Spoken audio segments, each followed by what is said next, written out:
Hi, welcome to Yoga and You. I'm Sanjana Prasad. In today's video, we are going to practice and learn different ways of moving into Halasana or Plow Pose.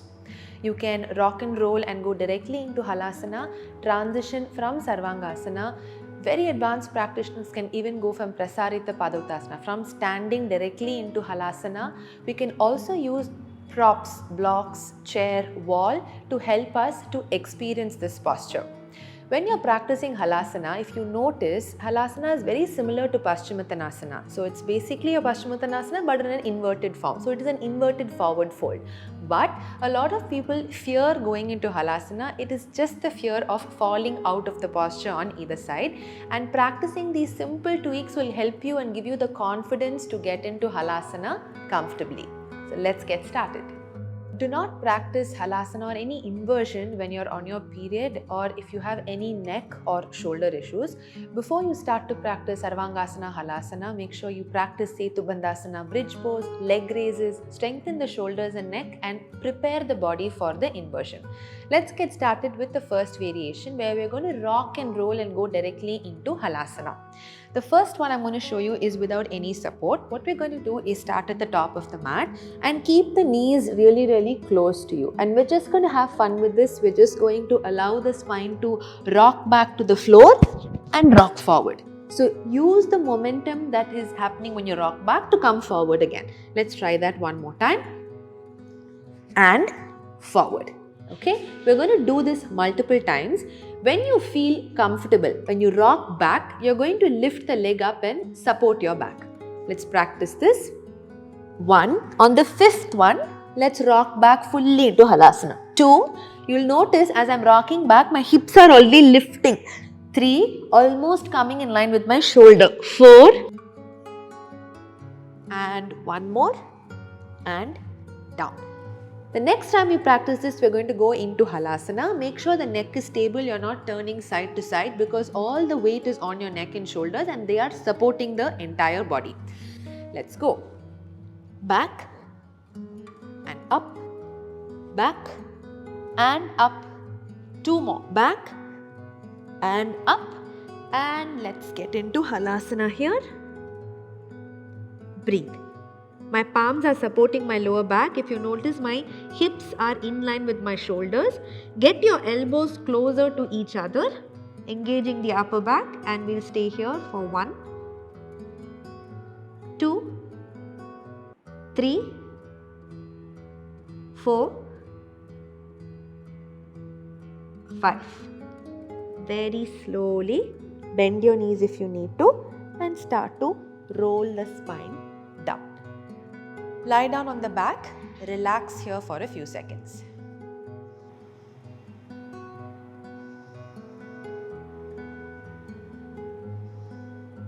And slowly come up to a seated position.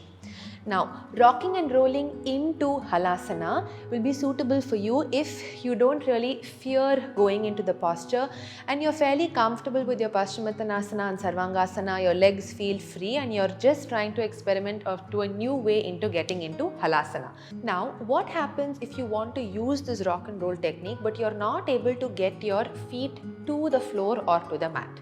We'll practice that as well. We have to learn how to control the legs so that you can stop the legs halfway. So you're going to again rock back, get the hips up, down, up, down. This time you're going to rock back, support the back and just continue supporting the hips, but we're going to extend the legs only halfway down. So if you notice, my feet are not touching the floor, but my effort is towards lifting my hips up. I can even soften my knees and allow my feet to hang above the floor. We'll stay here for a few breaths. Breathe. Definitely don't talk like me during this posture. Focus on your Ujjayi breathing. Once you're done with about 5 breaths, you can soften the knees and slowly roll down. Relax on the back for a few seconds. Now we're going to learn how to move from Sarvangasana to Halasana. So let's lie down, extend the legs forward. From here, as you inhale, lift the legs up, lift your hips up and support the back. Now if you notice in my Sarvangasana, my hips are not completely in line with my shoulders, and this is one common mistake that happens while transitioning. So when I try to get my feet down to the floor, I am not able to reach the floor because my hips are still far away from my shoulders. So what you want to do is come back into Sarvangasana. First work on walking your palms towards your mid back. From my lower back, I am walking the palms to the mid back, and you notice as I do that, my hips are moving higher, my glutes are engaged, and I am bringing my hips in line with my shoulder. Now I am able to extend the legs up. Now as I exhale, because my hips are in line with the shoulder, it's easier for me to transition into Halasana here. If you're very comfortable, you can interlock the fingers and press the forearms down. Breathe. Just like the rocking and rolling technique, where the key difference is bringing your hips off the mat in line or almost in line with the shoulder. Same thing here. Bringing the hips up, lifting the hips up will help you to transition easier to Halasana. 3, 2, 1. Slowly bring your palms back, find that support, bend your knees and roll down vertebra by vertebra. Now, a lot of people can take the legs back, but again, fear is what makes them stop or hesitate. So what you can do is from Sarvangasana, you can bend your knees close to your face and then work on getting your feet down. This is what it looks like. Inhale and lift up.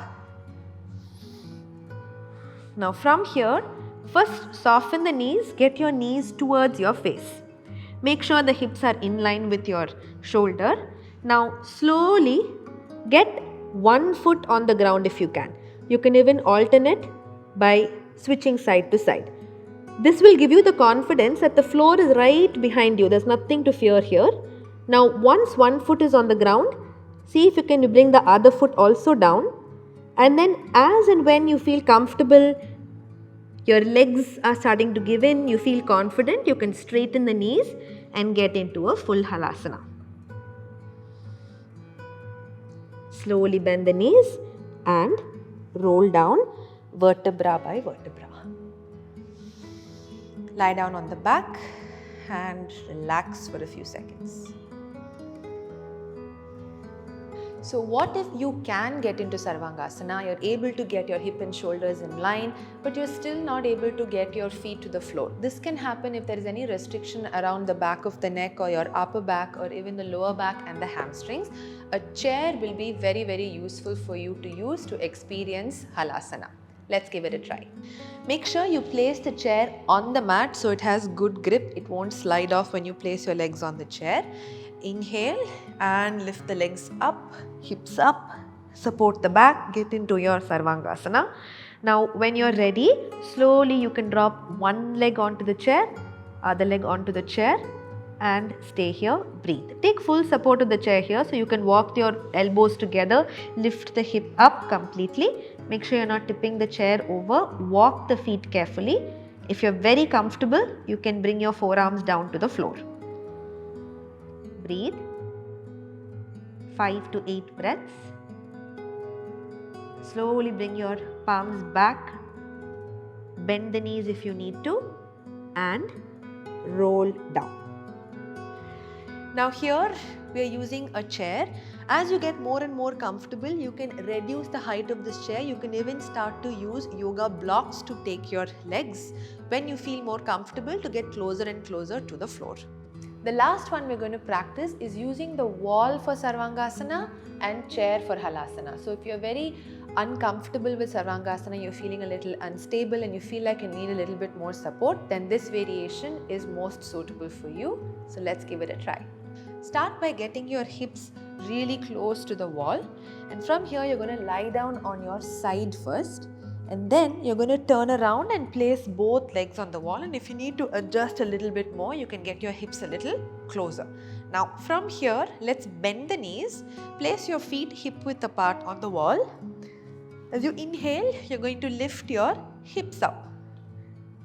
Now support the lower back with the palms, start to walk the elbows closer and keep pushing your hips up, knees in line with your ankles. Slowly, when you're comfortable, lift one leg up. If you're still very comfortable, you can also lift the other leg up into Sarvangasana.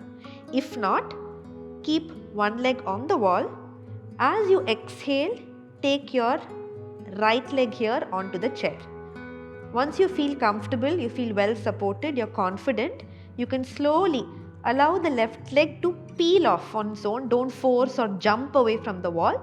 Allow it to slowly come off and take your leg back onto the chair. Stay there, breathe. This variation keeps supporting your back, don't let go. After about 5 to 8 breaths, let's come back the same way. Lift one leg off first, bring it back to the wall. Make sure you have this support. Place the entire foot, not just the toes, and then slowly bend your right knee and bring the right foot back. Come back into the support in the Sarvangasana and then slowly bring your hips back down. You can stay in Viparita Karni, close your eyes and relax here for a few seconds before you come up to a seated comfortable posture. So those were the different ways that you can practice Halasana. Even if you are comfortable in Sarvangasana and very comfortable to move into Halasana, sometimes having support just makes the practice very easy, comfortable. It helps you to breathe better and helps you to focus on the breath. So definitely try all of them out and do let us know which one you like the best. I really hope you like this video. I'll see you in the next one.